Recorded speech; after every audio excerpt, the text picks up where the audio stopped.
What is the Anteater Method? I'm going to show you a short clip that will explain everything. We'll see. Will you welcome, please, Salvador Dalí?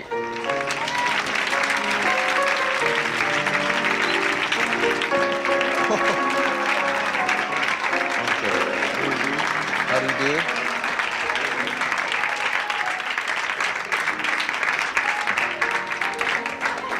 Well, I think you've caught something. I can't help noticing that you have an anteater with you, Mr. Dalí. Oh, please.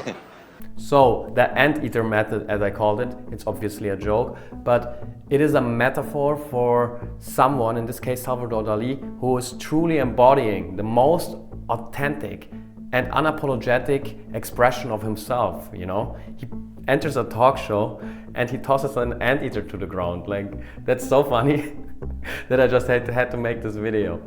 And this video is all about authenticity, so I will give you practical steps and psychological tools that were helpful in my own journey, and then we will speak about a psychological concept, especially of the shadow, which is the only thing that is holding you back from actually be authentic, be your whole self, because your shadow is everything you suppress, and as soon as you make it conscious, you become your whole self. Your shadow is the only thing that's holding you back from being your whole self, okay? And then we will speak about why it's so necessary in the modern world to be authentic, you know? And then be open to the possibility that soon enough you can embody someone who enters a talk show and throws an anteater to the ground, all right?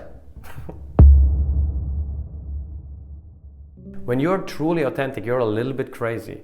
You know, every one of us has certain mental issues, but we hide them from the world. And sometimes we especially hide them from ourselves. And for example, things we're ashamed of, you know, those are called our shadows. We have conscious ones, we have unconscious shadows. But we have to understand that the only thing that is really holding us back from being truly authentic is integrating those shadow parts into our personality, you know? Because you have to understand, you're already whole and complete to begin with, yeah? But all those parts that you're suppressing from yourself because you're afraid others to see it, or yourself, those are the parts that need the allowance to go through your system. And then you are really embodying your true self. Authenticity is something so beautiful. When someone is truly authentic, everyone is magnetically pulled to them, you know? And it doesn't matter what their flaws are when they are truly themselves. I will give you a practical shadow integration tool later in this video, because my channel is designed to give practical steps for all these abstract topics. But, you know, we have to understand that it is so freeing when we allow ourselves to be who we truly are, you know? And it is freeing because those things we were scared of in the first place, those judgments and opinions of other people, we care about those way less when we allow ourselves to be how we truly are. Because being in our skin, there could be nothing more, you know, elevating and fulfilling than this, you know?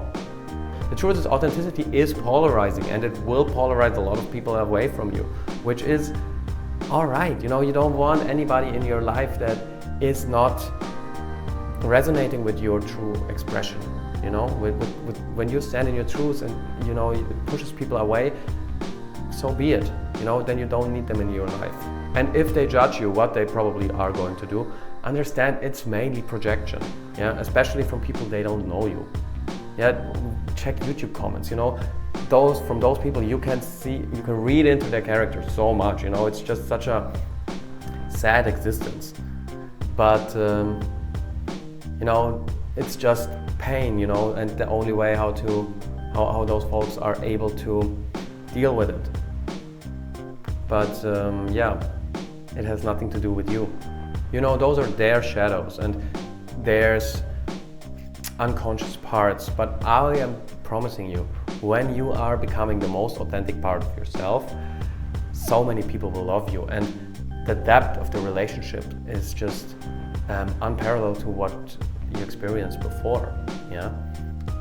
Because everything is based around freedom, love, depth, and, you know, it's like a sharing of the same values. You know, so much is all about authenticity, art, so much business stuff. It's all about, are you real and can you be trusted? And maybe you think now so many people fake it, you know, and still are successful. But you don't know the reality of their lives. You don't know the reality of their success, you know. Yes, maybe they acquired a lot of goods. Maybe they acquired some materialism and some objects, you know, some shiny objects on the outside. But the reality is everything is hollow. And even though, or more like despite, or especially because they have achieved that success and now it is hollow, that's increasing even more misery, you know. Like the great Tony Robbins says, there is no greater failure than success without fulfillment. So I would really recommend, and that's just my personal opinion, to create a vision that is fueled with the divine, with good values that's really benefiting humanity and yourself. So practical steps on how to become more authentic. You have to become aware of all the stuff that's in the way. And journaling is obviously a great way to do that, because when you are a little bit more experienced with it, you manage to get your thinking mind out of the equation, and you manage to really write from your subconscious. Then your subconscious and the paper will become a mirror. You know, it will be like the paper will become a mirror to your subconscious, because you don't write at some point. You know, you move the pen, but it's not you who writes, because whatever is standing there in that state, you know, you just think, where did that come from? I have no idea what that is. I have no idea that I knew all of this stuff. That's the creative process as well, you know. You don't think about when you create, you know, you just channel. You let it flow through you, and then you bring it into existence with, you know, this motoric act, in this case, writing. So a journal prompt that I would recommend you use is, what am I avoiding? What am I avoiding? Make it the headline and then just start writing. In the beginning you will think, you know, but you know, eventually something will come up. And it might not even take for very long.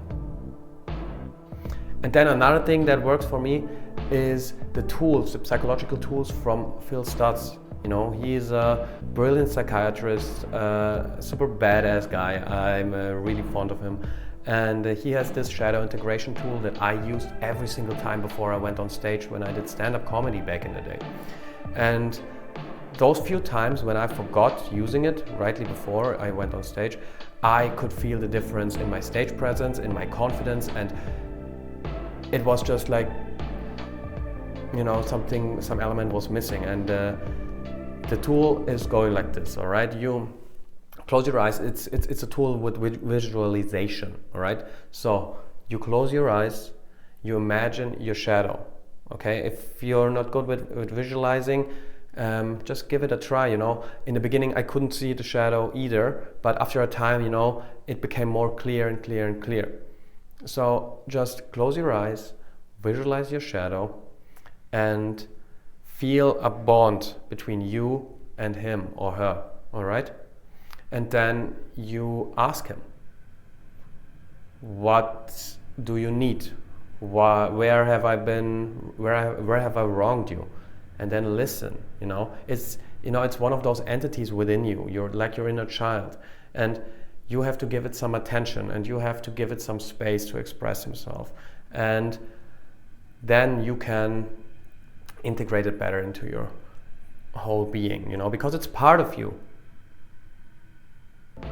And you know, when you go on stage, for example, use this tool, or when you are trying to approach a person that you're attracted to on the street or something like that, you know, if you imagine this bond and your shadow next to you, just go where you have to go, what is maybe making you a little bit of fear or anxiety, and then just speak with one voice, you and your shadow simultaneously.